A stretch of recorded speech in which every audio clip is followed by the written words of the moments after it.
اعوذ باللہ من الشیطان الرجیم بسم اللہ الرحمن الرحیم باب خرس التمر عن عباس عن ابیہ رضی اللہ عنہ عن النبی صلی اللہ علیہ وآلہ وسلم قال احد جبل یحبنا ونحبہ۔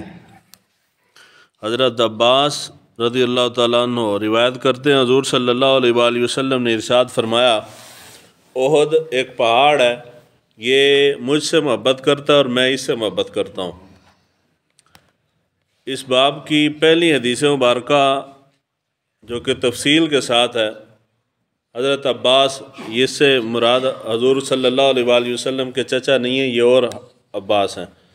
وہ روایت کرتے ہیں کہ ہم حضور صلی اللہ علیہ وآلہ وسلم کے ساتھ غزوہ تبوک کے لیے جا رہے تھے، تو وادی قرا، وہاں جب ہم پہنچے تو وہاں ایک حدیقتن، ایک باغ تھا، ایک عورت کا باغ تھا۔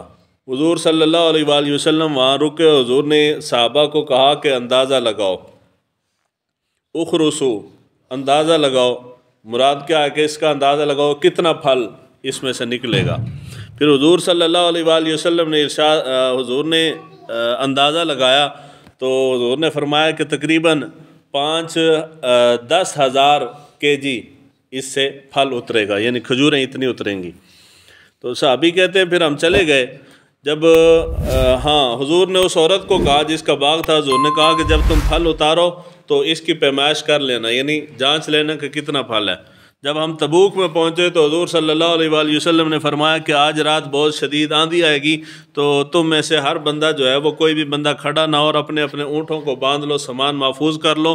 صحابی کہتے ہیں کہ ہم سب نے اپنا اپنا سامان محفوظ کر لیا، سنبھال لیا۔ رات کو بہت شدید آندھی آئی، حتیٰ کہ ایک بندہ اس وقت آندھی کے وقت کھڑا ہوا تھا، حضور نے منع کیا تھا کھڑے ہونے سے، وہ کھڑا ہوا تھا تو آندھی نے اس کو اٹھا کے رے میں پہاڑوں میں جا پھینکا، اتنی شدید آندھی آئی۔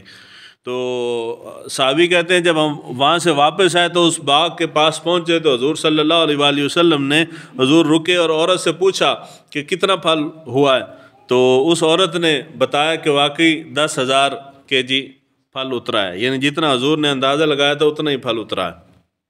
حضور صلی اللہ علیہ وآلہ وسلم کو مدینہ کے لیے جلدی تھی، حضور نے فرمایا کہ مجھے جلدی ہے، میں جا رہا ہوں، جس کو جلدی ہے وہ میرے ساتھ آ جائے۔ تو حضور صلی اللہ علیہ وآلہ وسلم نے مدینہ کی طرف اپنا رخ کیا تو حضور نے فرمایا ہاذہ طابۃ، یہ پاکیزہ ہے، اور حضور صلی اللہ علیہ وآلہ وسلم نے ارشاد فرمایا کہ یہ احد پہاڑ ہے، یہ مجھ سے محبت کرتا ہے اور میں اس سے محبت کرتا ہوں۔ حضور صلی اللہ علیہ وآلہ وسلم اس باب کے اندر سب سے پہلی چیز جو ہے وہ ہے احد کے ساتھ حضور کی محبت اور حضور کی احد کے ساتھ محبت۔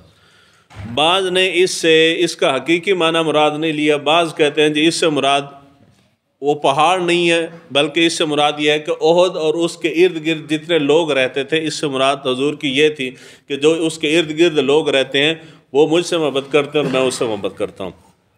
بعض علماء نے یہ معنی بیان کیا ہے، مگر اکثریت نے یہی کہا ہے کہ حضور صلی اللہ علیہ وآلہ وسلم کی مراد وہ پہاڑ ہی تھا، کیونکہ حضور صلی اللہ علیہ وآلہ وسلم کے ساتھ صرف انسان محبت نہیں کرتے، انسان کے علاوہ جمادات، حشرات الارض، جانور وغیرہ، پتھر اور پہاڑ بھی حضور کے ساتھ محبت کرتے ہیں۔ حضرت ابو ہریرہ رضی اللہ تعالیٰ عنہ سے روایت ہے، اور یہ ترمذی شریف کے اندر روایت ہے، حضور راوی کہتے ہیں حضور صلی اللہ علیہ وآلہ وسلم کے بارگاہ میں حجۃ الوداع کے موقع پہ 6 اونٹنیاں لائی گئیں۔ حضور صلی اللہ علیہ وآلہ وسلم نے چھری پکڑی ہوئی تھی، یعنی جانور ذبح کرنے تھے، تو وہ 6 اونٹنیوں میں سے ہر اونٹنی گردن آگے کرتی تھی کہ حضور پہلے مجھے ذبح کریں، یعنی ان کو بھی پتہ تھا کہ حضور کے ہاتھ سے ذبح ہونا کتنا شرف کی بات ہے۔ اور حضرت علی شیر خدا رضی اللہ تعالیٰ عنہ آپ سے مروی ہے، آپ کہتے ہیں کہ میں حضور صلی اللہ علیہ وآلہ وسلم کے ساتھ مدینے کے ایک سائڈ پہ جا رہا تھا حضور کے ساتھ، تو حضور صلی اللہ علیہ وآلہ وسلم کو جو بھی پتھر یا پہاڑ دیکھتا تھا وہ حضور کو دیکھ کے السلام علیکم یا رسول اللہ کہتا تھا۔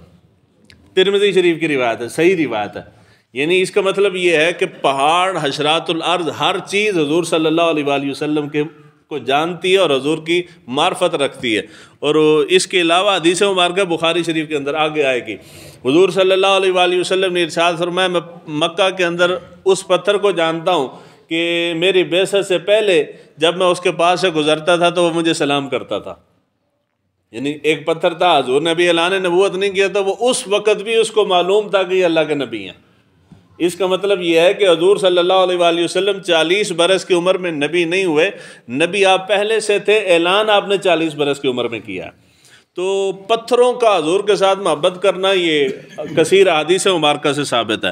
تو اس کا معنی یہی ہے کہ حضور واقعی اس احد پہاڑ یعنی اس پتھر اور مٹی کے ساتھ محبت کرتے ہیں، اور وہ حضور سے محبت کرتا ہے۔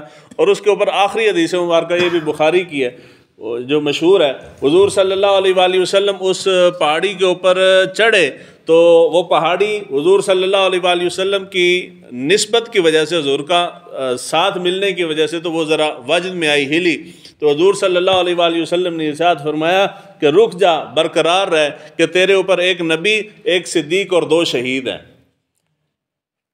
حضور اس وقت پہاڑی کے اوپر کھڑے تھے، آپ کے ساتھ حضرت ابوبکر صدیق تھے، اور دوسرے 2 شہید جن کو کہا وہ حضرت عمر فاروق اور حضرت عثمان غنی تھے۔ یعنی 4 بندے صحیح سلامت کھڑے ہیں پہاڑی کے اوپر۔ حضور صلی اللہ علیہ وآلہ وسلم کو معلوم ہے کہ ہم چاروں میں سے یہ 2 بندے شہید ہو جائیں گے، تو انہوں کی آندے نے علم غیب کی کہندے نے جی، علم غیب۔ تو پتھر حضور سے محبت کرتے تھے، اور احد پہاڑ کا خصوصی ذکر حضور نے فرمایا مجھ سے محبت کرتا ہے۔ اس حدیث مبارکہ کے اندر جو اہم مسئلہ بیان ہو رہا ہے زکوٰۃ اور عشر کے متعلق، اس کو کہتے ہیں خرص۔ خرص کہتے ہیں آپ کا باغ ہے یا کوئی پھل فروٹ کا یا کوئی کھیتی ہے، اس کے اوپر ابھی فصل پک کے تیار نہیں ہوئی، ابھی یا تو اس کے خوشے لگے ہیں یا اس کا بور لگا ہے یا پھل لگ گیا ہے مگر ابھی پک کے تیار نہیں ہوا۔ تو پہلے وقتوں میں اسلامی حکومت کے اندر زکوٰۃ اور عشر وصول کرنے کے لیے حکومت کی طرف سے بندہ آتا تھا، جس طرح ٹیکس لینا دینا، وہ بندہ وصول کرنے کے لیے آتا تھا۔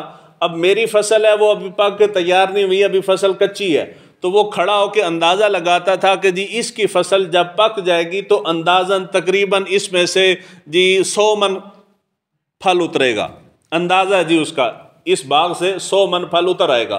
تو وہ 100 من پھل کے اوپر جتنا عشر بنتا تھا وہ لکھ کے دے جاتا تھا یا اتنا وصول کر لیتا تھا۔ اس کو خرص کہتے ہیں۔ حضور صلی اللہ علیہ وآلہ وسلم کی یہ حدیث مبارکہ یہ جو اوپر میں نے بیان کیا، حضور نے فرمایا کہ اس باغ کے متعلق اندازہ لگاؤ کتنے، اس کو یہ خرص ہے، حضور نے اندازہ لگایا۔ اس کے متعلق 4 ائمہ کرام میں سے 3 امام ایک طرف ہیں اور امام اعظم ابو حنیفہ رضی اللہ تعالیٰ عنہ دوسری طرف ہیں۔ 3 امام کہتے ہیں جی اس طرح فصل کا اندازہ لگا کے اس میں سے عشر وصول کر لینا یہ شرعاً واجب ہے۔ شرعاً کیا ہے جی؟ واجب ہے۔ امام اعظم ابو حنیفہ رضی اللہ تعالیٰ عنہ فرماتے ہیں کہ یہ جائز ہی نہیں ہے۔ کیوں جائز نہیں؟ اس مسئلے کے اوپر آ کے پاکستان کے اندر جو اہل حدیث حضرات ہیں ان کے ایک آدھ علماء نے بڑی شدید تنقید کی ہے حضرت امام اعظم ابو حنیفہ کے اوپر۔ وہ کہتے ہیں جی ایک طرف حضور کی صحیح حدیث مبارکہ تھی اور دوسری طرف امام نے اپنے قول ایک طرف رکھ کے تو حضور کی حدیث کو ٹھکرا دیا۔ حالانکہ ایسا نہیں ہے، اسی بخاری شریف کے اندر آگے حدیث مبارکہ آئیں گی، اور مسند احمد بن حنبل کے اندر حدیث مبارکہ حضرت جابر سے مروی ہے، حضور صلی اللہ علیہ وآلہ وسلم نے خرص سے منع کیا ہے، یعنی واضح طور پہ حضور نے روکا ہے۔ کیوں روکا ہے؟ حضور صلی اللہ علیہ وآلہ وسلم نے ارشاد فرمایا کہ جب تم پھل کا اندازہ کر کے اس سے عشر وصول کر لیتے ہو، بعد میں آ جائے آندھی، طوفان آ جائے، کوئی بیماری پھیلے اور اس کا پھل، اس کی فصل، باغ اس کا ضائع ہو جائے، تم نے عشر کس حساب کا لیا ہے؟ اے جی میری فصل کو ابھی 1 مہینہ رہتا ہے، مثال دے رہا ہوں، میرے باغ میں سے پھل اترنے کو 1 مہینہ رہتا ہے، وصول کرنے کے لیے بندہ آیا، اس نے دیکھا جی اس میں سے 100 من پھل اترے گا، اور 100 من کے حساب سے 10واں حصہ عشر وصول کر کے چلا گیا۔ اگلے دن آئی بارش تے، طوفان تے، آندھی آئی اور باغ میرا سارا اجڑ گیا۔ ہوں دسو وچوں تے بچی میں شاید کوئی نہیں، تو تسی عشر کیڑے حساب سے وصول کیتا؟ مسئلہ سمجھ آ گیا جی؟ حضور صلی اللہ علیہ وآلہ وسلم کی اس مسئلے پہ حدیث مبارکہ ہیں، مگر حضور نے اس سے منع کیا ہے۔ یہ ایک الگ بات ہے کہ جو حدیث کیوں ہے، لیکن اس کی ممانعت جب واضح طور پہ موجود ہے تو پھر یہ کام نہیں کرنا چاہیے۔ تو پھر کسی تنقید بھی جو علم نہ ہوئے تو پھر تنقید بھی نہیں کرنی چاہیے. تو یہ اندازہ لگا کے عشر وصول کرنا یہ شرعاً جائز نہیں ہے. اللہ تعالیٰ ہمیں دین کو سیکھنے سمجھنے کی توفیق عطا فرمائے.